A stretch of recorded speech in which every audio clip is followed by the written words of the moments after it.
Hello, this is Clayton Mai with Asgrow and DeKalb, and today I wanted to do an agronomic update on where we are at with our soybean crop conditions across eastern Kansas and western Missouri team. I'm actually in a field where we have one of our Asgrow XtendFlex trials right behind me in eastern Kansas, and it is a hot day out. It's 95 degrees. The wind is blowing. Thank you for bearing with me with that. And it is hot out here today. But this specific field where I'm at was planted May 18th, and we've had about 15 inches of moisture here since planting, which is about 2 inches behind normal for a 10-year average according to a Climate Field View account.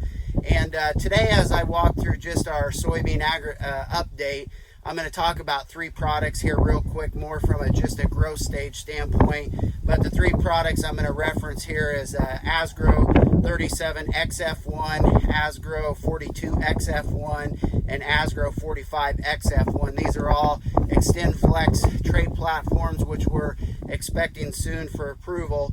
And essentially, I thought this would be a great place to do it. Just this environment is more that marginal upland and a really, really good year, productive upland, but really the target yield environment is in that 50-55 bushel range in a really good year. And so depending on when you planted your soybean crop and where you're at within this eastern Kansas and western Missouri area will differ somewhat, but the fundamentals of what I'm going to talk through today are very relevant no matter where you're at across our team. And so most areas we're in that R5 to R6 growth stage, which is either in that green bean beginning or full bean stage in the upper four nodes. And so just a couple examples I'll show here. So this is 37 XF1 I pulled out of the plot behind me. And as you'll be able to see up close here, top four nodes, this is really where we're at. And actually on this here, a lot of these beans are really in that R5 growth stage, where I'll just show you here real quick, where really those green beans are just starting to develop. And hopefully you can see that right there. And so that's how we would growth stage this 37 XF1, whereas down here on the plant, obviously we've got some different growth stages going on, where we've got our beans that are more in that fuller bean development. And I just grabbed one off of here too, so you can see as a comparison, right? Our bean size is much more advanced, right? So we got a nice green, fuller developed soybean I can just about hold there, that you guys can see. And so that's a 37 XF1, 42 XF1, another really good, tough upland stress product. You can see here from a growth stage standpoint in the top four nodes, actually pretty similar from the 37 XF1 that we're in that R5, maybe R6 stage in this environment for this planting date. And so very similar there. And then the last one I wanted to just reference was the 45 XF1, which is one of our tough acre products. And you can see here, same type of deal. As far as here is our upper four nodes, and when I look at that, actually there's a nice 4 bean pod on that one right there. We're definitely in the R5 stages of this with this fuller maturity here. And so why I wanted just to bring that up and call out is the growth stage, no matter where you're at in our team's territory, right? This R5 and R6 growth stages is so critical in determining yield potential, because at this point, this plant's goal, it's all about developing those beans per pod, and then really about maximizing the bean size. And so that's plant's goal, is to continue to fill those beans. And at the end of the day, we had great conditions from the standpoint of July and early August, where we established a nice factory. We had a fair amount of rain across our team, and you can see that out here behind me for this tough upland acre environment. We got really nice plant height, nice canopy for the year. And at the end of the day, over the last 3 weeks, our pattern has changed, right, across this whole team.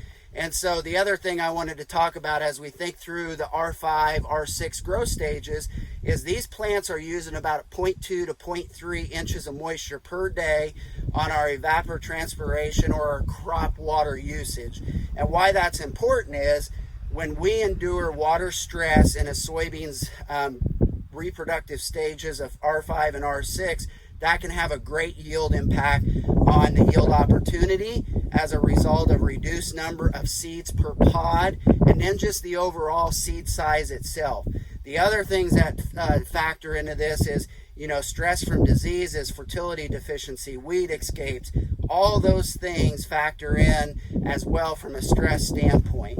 And the good things that we've had is we've had a lot cooler night temperatures. We've had great sunshine for photosynthesis. We've had some humid mornings. And depending on your soil type, our water holding capacity, all those things are so crucial and important during this time.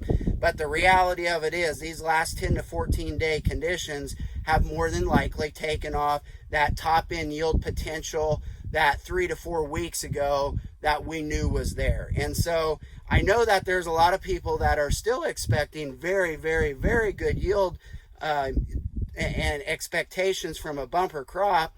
And the purpose of this video and really our update today is just to call out what's going on in the soybean plant factory and how much moisture we are using during these reproductive stages. That should pretty much cover everybody watching this video. So where are we at on August 26th today, right? And I still believe that we have a good soybean yield potential out there. And at the end of the day, I also think we've lost that top end yield potential that we once had. And not that we have a bad crop, but when you drive by and you see the plant factory that we have and the nodes per plant and all those pods and flowers that at one time we had, those are things that are affected drastically when we get into a period such as that we've experienced here over the last 3 weeks. So the quicker we can get some moisture relief, the better we're going to hold our soybean size. And I think that's where we're at today on what's really important as we move forward every day as this soybean plant matures. And so I'll end with basically, I really think we still have a good soybean crop at hand. And as the saying goes, rain in August will determine how big of a soybean crop we will have. And there's obviously truth to that because of what's going on in our soybean factory and how much water utilization we need right now and these critical yield components that our soybean crop is going through. So thanks for taking the time today to get my take on where we're at on our soybean crop, and continue to follow us on our Facebook and YouTube team pages at DeKalb and Asgrow, Eastern Kansas and Western Missouri. Thank you.